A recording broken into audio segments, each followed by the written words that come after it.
Good morning बच्चों, मैं Ranjit Kumar Pathak MD GM Gurukul विद्यापीठ inter college रुपईडी Gonda आप लोगों का जो कोरोना वायरस की वजह से कोविड-19 की वजह से आप लोग का क्लास जो है वो मार्च से ही बाधित चल रहा है। तो विद्यालय मैनेजमेंट की तरफ से व्यवस्था की गई कि आप लोगों को ऑनलाइन क्लासेज उपलब्ध करवाई जाए।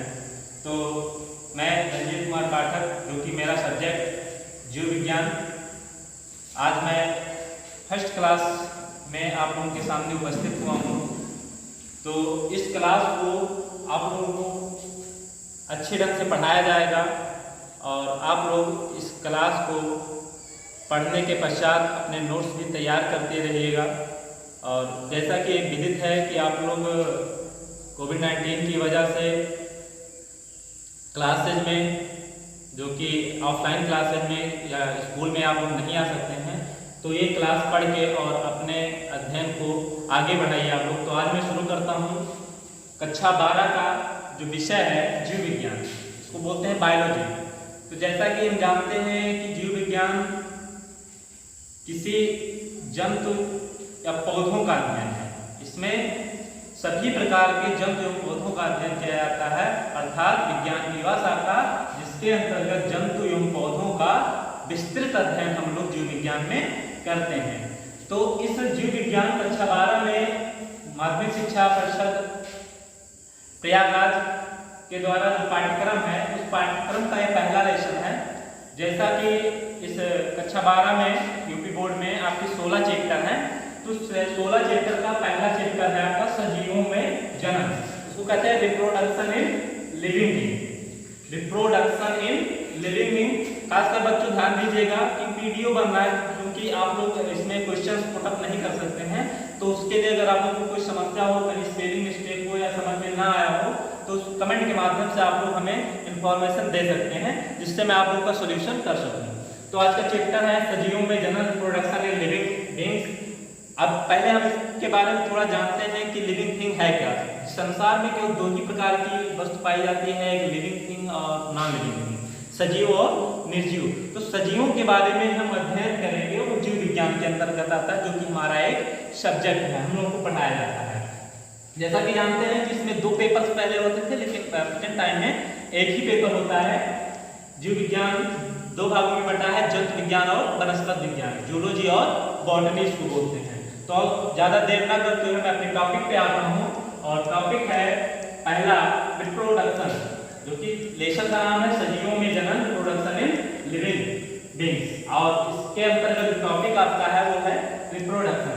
तो बच्चों मैं शुरू करता हूँ कि हम ये जानेंगे कि रिप्रोडक्शन है क्या, जन्म क्या है। जैसा कि हर जीव का एक समय होता है, हर सजीव का एक समय होता है जीवित रहने के लिए। जीवन काल जो उसका होता है वो लिमिट होता है कि इतने साल तक जीवित रहेंगे।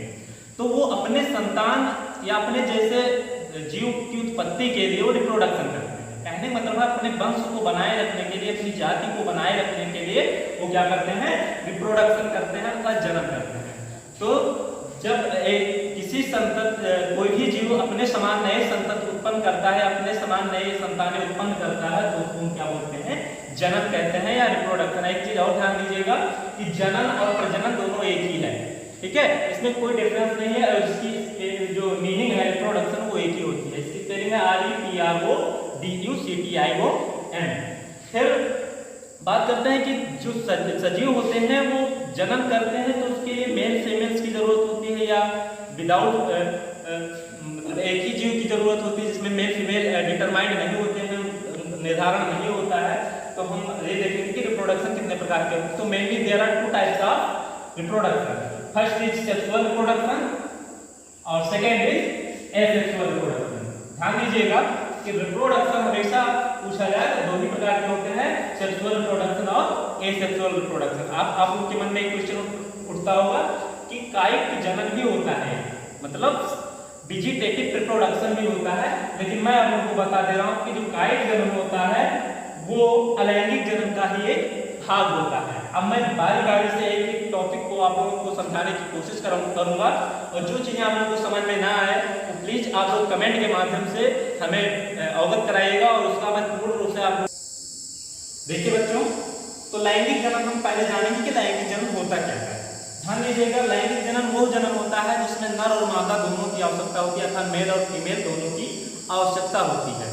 जैसा कि आप लोग ध्यान दीजिए, मैं टॉपिक से थोड़ा हट रहा हूँ कि वीडियो बन रहा है ऑनलाइन क्लासेज में और पहला क्लास है, शायद बहुत सारी त्रुटियाँ भी हों, तो मैं कोशिश ये करूँगा कि अगली क्लास में त्रुटियाँ ना रहे और कोशिश ये करूँगा कि कोई भी त्रुटि ना आए। इसके लिए आप लोग सुझाव दीजिएगा और उसको मैं दूर करने की कोशिश करूँगा।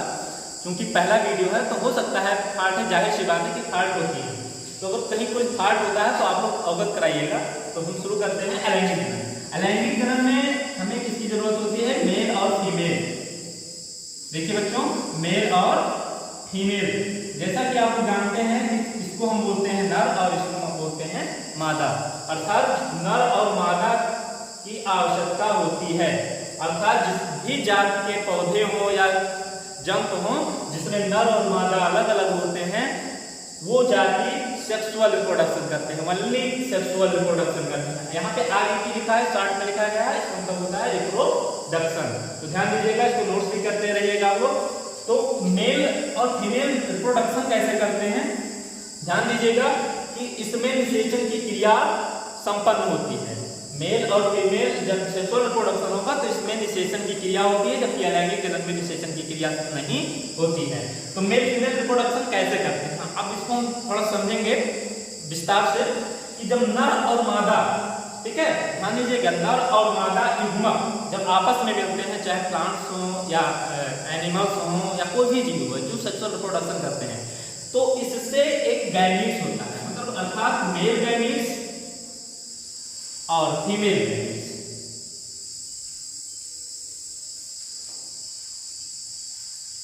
ध्यान दीजिए बच्चों, जब मेल गैमीट्स और फीमेल गैमीट्स दोनों का क्या होता है? फ्यूजन होता है, अर्थात ये फ्यूज्ड होते हैं। इसको हम थोड़ा हिंदी में बताएंगे कि जब नर और मादा युग्मक दोनों का संलयन होता है तो उस संलयन को हम अंग्रेजी में क्या बोलते हैं? इसको फ्यूजन बोलते हैं। तो किसका निर्माण होता है? दोनों फ्यूज होंगे तो क्या बनेगा? जाइगोट बनेगा। जो चीज ना समझ में आए वो पूछ लीजिएगा, और अगर कोई चीज आपको नोट करनी हो तो मैं थोड़ा बोर्ड के किनारे खड़ा हूं और लोग इसका स्क्रीनशॉट ले सकते हैं। तो जब नर और मादा युग्मक का संलयन होता है तो उसके फलस्वरूप जाइगोट बनता है। अब फिर जाइगोट में यहाँ पे क्या होगी? आगे की प्रक्रिया जो होगी उसको बोलते हैं फर्टिलाइजेशन। क्या बोलते हैं? फर्टिलाइजेशन या निषेचन क्रिया। मतलब नर और मादा युग्मक के संलयन से जाइगोट का निर्माण होता है, इसको युग्मनज हिंदी में बोलते हैं, और फिर उसके बाद निषेचन की क्रिया संपन्न होती है। अर्थात जब हम निषेचन की बात आती है, अर्थात फर्टिलाइजेशन की बात आती है, तो हम ये ध्यान देंगे कि निषेचन क्रिया केवल और केवल लैंगिक जनन में होती है, अर्थात अलैंगिक जनन में फर्टिलाइजेशन की प्रक्रिया नहीं होती है। ठीक है, तो जब नर और मादा युग्मक का संलयन होता है तो जाइगोट बनता है, जाइगोट के फलस्वरूप निषेचन क्रिया होती है और फिर उसी से एम्ब्रियो का निर्माण होता है, भ्रूण का, और फिर धीरे धीरे भ्रूण का विकास होता है और एक नए जात की उत्पत्ति हो जाती है।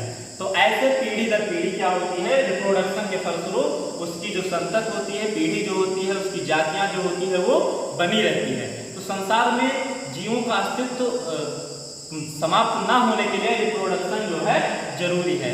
अगर रिप्रोडक्शन ना हो तो एक निश्चित समय के बाद क्या होती है कि जो जीव जातियां हैं, वनस्पतियां हैं, जंतु हैं, पेड़ पौधे हैं, ये एक निश्चित समय के बाद क्या हो जाए? विलुप्त हो जाए। जैसे हम लोगों के पास क्या होता है, कोई निर्जीव वस्तु अगर होती है तो निर्जीव वस्तु जो होती है वो रिप्रोडक्शन नहीं करती। इस वजह से कोई हम वस्तु खरीद कर लाते हैं जो निर्जीव होता है, तो एक निश्चित समय के बाद क्या हो जाता है, उसकी एक्सपायरी आ जाती है और वो समाप्त हो जाती है, फिर हमें नई वस्तु का निर्माण करना पड़ता है। तो जैसे एक चाक का एग्जांपल हम लोग लेते हैं कि एक चाक है, तो हम ये सोचे कि इसको खत्म करके फिर इसी के समान दूसरा चाक उत्पन्न करें, तो ये संभव नहीं है।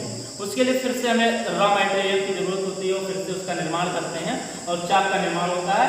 बल्कि इसी से हम दूसरा चाक उत्पन्न नहीं कर सकते हैं, लेकिन एक दो जीव मतलब एक जात के जीव से हम दूसरी जात मतलब उसी जात के दूसरे जीव की उत्पत्ति कर सकते हैं। तो बच्चों समझ में आया? अगर ना समझ में आया हो तो प्लीज आप कमेंट के माध्यम से सवाल पूछ सकते हैं और वीडियो को स्किप करके या थोड़ा मतलब बैक में जाके उसको आप लोग देख भी सकते हैं। तो अब हम इसके बाद आते हैं अलैंगिक जनन से रिप्रोडक्शन। अलैंगिक जनन को क्या बोलते हैं? Asexual reproduction.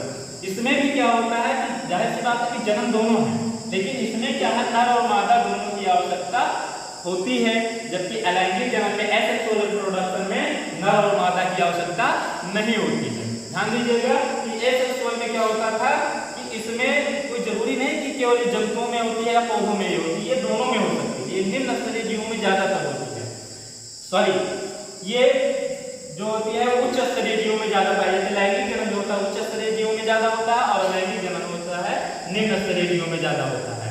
अब फिर हम बात करते हैं अलैंगिक जन्म। अलैंगिक जन्म में जब नर और मादा का कोई डिटर्मिनेशन नहीं होता है, कोई निर्धारण नहीं होता है, अर्थात हम उस जीव को देखकर, उस किसी जीव की जाति को देखकर ये नहीं पता लगा सकते हैं कि ये नर है या मादा, अर्थात उसके नर और मादा अलग अलग नहीं होते हैं, तो वो जीव या वो जातियां या वो पेड़ पौधे या वे जंतु अलैंगिक जनन करते हैं।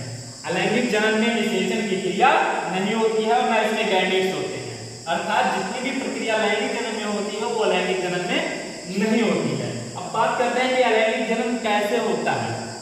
पहला इसमें हम देखेंगे विखंडन। विखंडन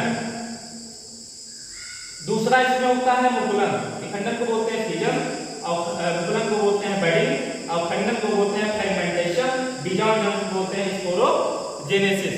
तो ये चार प्रकार के अलैंगिक जनन होते हैं। आप लोगों के मन में क्वेश्चन आ रहा होगा कायिक जनन का, क्योंकि कायिक जनन अलैंगिक जनन का ही भाग है। अभी इसको लास्ट में बताएंगे आपको कि कायिक जनन क्या होता है। तो बात करते हैं विखंडन की। तो विखंडन भी तीन प्रकार के होते हैं, द्विविखंडन, बहुविखंडन और प्लाज्मोटोमी। ध्यान दीजिएगा कि जो द्विविखंडन विखंडन होता है, इसमें क्या होता है कि किसी भी प्राणी का या किसी भी वनस्पति का अपने शरीर के भाग से अलग हो जाना, मतलब किसी जीव जो अपने शरीर से को बांट देता है, अलग कर देता है या बट जाता है, वो विखंडन कहलाता है या फिजन कहलाता है। तो वो प्रक्रिया अलैंगिक जनन के अंदर आती है, लेकिन कौन सा अलैंगिक जनन होगा? विखंडन होगा अर्थात फिजन होगा। ठीक है, तो फिजन में शरीर का अलग हो जाना। अब कितने भागों में अलग होता है ये इस पे डिपेंड करता है, इस फिजन के पार्ट्स पे।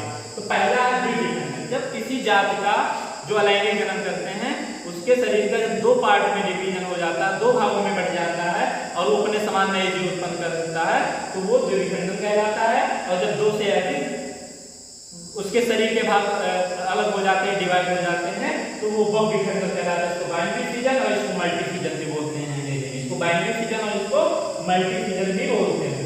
मतलब इसमें दो भाग, जैसे हम लोग जानते हैं कि द्वि का मतलब दो और बहु का मतलब बहुत, तो अर्थात दो भागों में बंटना शरीर का द्विखंडन और दो से अधिक भागों में बंटना बहुखंडन कहलाता है। और इसमें प्लाज्मोटोमी भी आता है।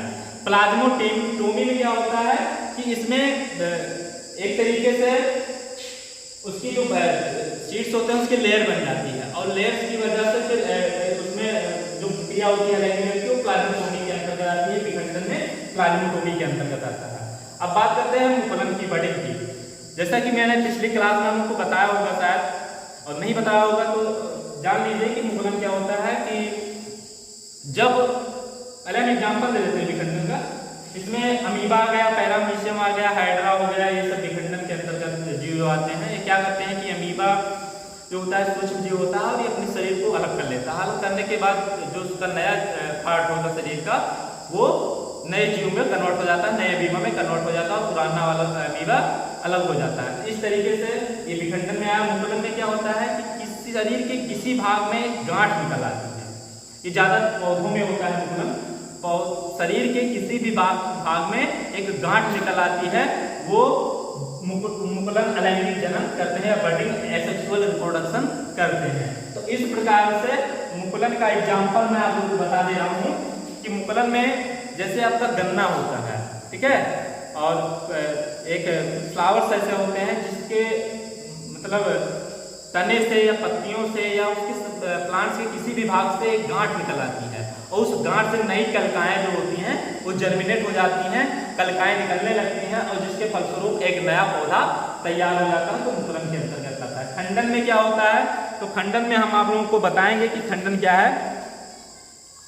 इसमें क्या होता है कि भोजन, ताप और पानी, इसमें ये बहुकोशिकीय जंतु में होता है, जैसे स्पाइरोगायरा हो गया, एंडोथ्रिक्स हो गया, या तंतुमय शैवाल हो गए और कवक हो गए, छोटे छोटे तंतु जो होते हैं ये विखंडित हो जाते हैं। इसमें कोशिका का विभाजन होने के फलस्वरूप नए जीव का निर्माण होता है, तो खंडन के अंतर्गत आता है। अब बात करते हैं बीजाणु जनन की। तो बीजाणु जनन क्या होती है? एक कोशिकीय पतली भित्ति होती है, एक थिन वॉल होती है, जिसके फलस्वरूप होता क्या है कि जो बीजाणु का निर्माण होता है वो परिकीर्णन के फलस्वरूप होता है। परिकीर्णन के फलस्वरूप नए जीव का निर्माण होना बीजाणु जनन कहलाता है या स्पोरोजेनेसिस कहलाता है। अर्थात उसके जो बीजाणु होते हैं वो परिकीर्णन के फलस्वरूप एक नए जीव का निर्माण कर लेते हैं, तो ये अलैंगिक जनन के अंतर्गत आता है। ठीक है बच्चों, समझ में आया? अब अगर इसको ना समझ में आया तो आप वीडियो को बैक में करके पुनः आप इस वीडियो को देखकर समझ सकते हैं, और फिर भी आप लोगों के मन में कोई डाउट हो तो क्वेश्चन के माध्यम से, कमेंट के माध्यम से आप इसको पूछ सकते हैं। अब मैंने एक चीज और बताया था, जो आपकी मैंने बताया था कि लास्ट में आप लोगों को बताएंगे कायिक जनन। कायिक जनन क्या होता है? जैसा कि इसी में आता है, पौधे के किसी भी भाग से नए जीव का उत्पन्न होना। पौधे या जंतु के किसी भी भाग से, कायिक जनन जो होता है केवल प्लांट्स में होता है, जंतुओं में नहीं होता है। तो पौधे के किसी भी भाग से नए जीव का उत्पन्न होना एसेक्सुअल रिप्रोडक्शन में कायिक जनन के अंतर्गत आता है, या वेजिटेटिव रिप्रोडक्शन के अंतर्गत आता है। तो मैं यहाँ पे लिख दे रहा हूँ, आप लोग इसका पहले स्क्रीनशॉट ले लीजिए, जो आप लोग नोट्स बनाने के काम आएगा। हो गया? फिर देखते हैं कि कायिक जनन क्या है, जो कि अलैंगिक जनन का ही भाग है।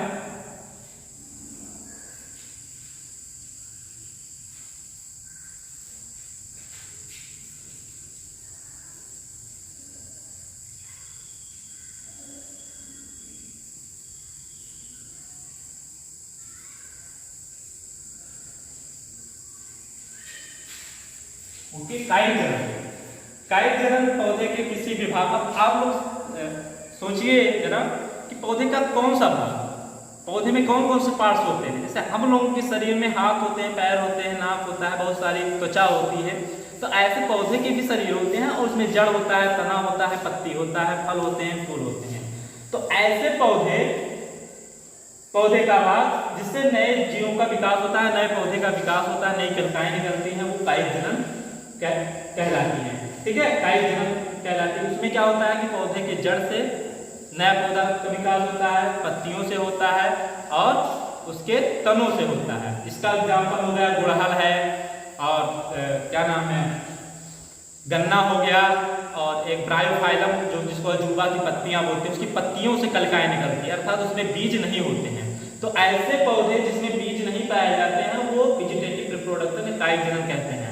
अब इसमें बहुत सारी चीजें आती हैं, कृत्रिम कायिक जनन होता है, और एक प्राकृतिक होता है, नेचुरली होता है।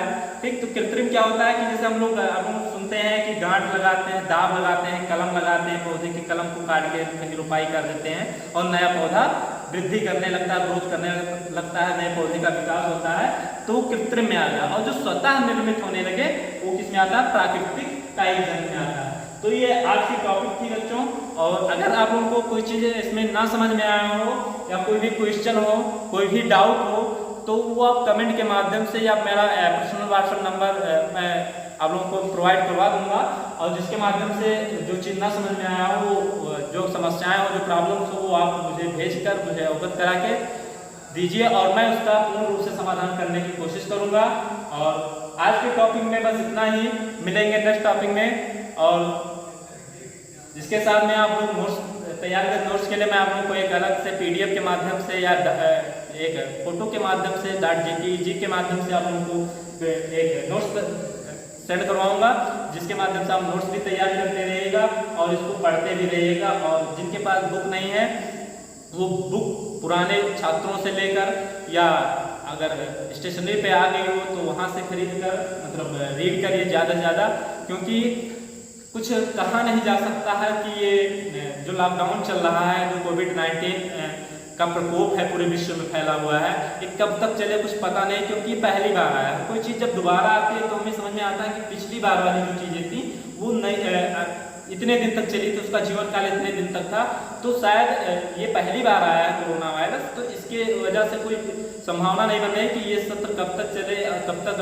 ऑनलाइन क्लासेस चले, कब तक ये कोरोना का प्रकोप रहे। तो मैं आप लोग को एक सलाह दूंगा कि आप लोग ज़्यादा से ज़्यादा ऑनलाइन क्लास पे इंटरेस्ट रखिए और पढ़िए। जो चीज़ ना समझ में आई है उसको कमेंट के माध्यम से पूछिए या मतलब मैसेज करके पूछिए। तो आज के लिए इतना ही, मिलेंगे नेक्स्ट टॉपिक में। और आप लोग नोट्स तैयार करते रहिएगा, पढ़ते रहिएगा और मुझे उम्मीद है कि आप लोग पढ़ेंगे और ऑनलाइन से ही शिक्षा ग्रहण करके आप अपने जो आने वाले बोर्ड्स एग्जाम हैं उसमें अच्छी तैयारी, अच्छी प्रिपरेशन आप लोग करेंगे। Thank you.